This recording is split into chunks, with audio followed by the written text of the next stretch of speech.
પાલેજ અને કરજણ વચ્ચે આવેલા લાકોદરા નજીક ખાનગી લક્ઝરી બસમાં આગ ભભૂકી ઉઠતા અફરાતફરી મચી જવા પામી હતી।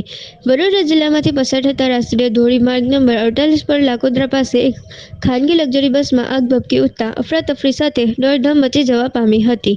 પ્રાપ્ત માહિતી અનુસાર આજ રોજ સવારે પૂનાથી અમદાવાદ જતી એસટી બસ GJ03BV 8511માં લાકોદરા પાટિયા પાસે કોઈ અગમ્ય કારણોસર આગ ભભૂકી ઉઠતા બસમાં સવાર મુસાફરોના જીવ તાળવે ચોંટી ગયા હતા। સમય સૂચકતા વાપરી મુસાફરો બસમાંથી ઉતરી જતા જાનહાનિ ટળી જવા પામી હતી। આગના પગલે કાળા ધુમાડાના ગોટેગોટા ઊંચી આકાશમાં જતા લોકોના જીવ તાળવે ચોંટી ગયા હતા।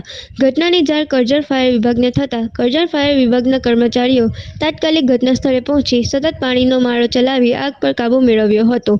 સદનસીબે કોઈ જાનહાનિ ન થતાં લોકોએ હાશકારો અનુભવ્યો હતો, પરંતુ લાગેલી આગમાં બસને ભારે નુકસાન થવા પામ્યું હતું। યાકુબ પટેલ, કરજણ।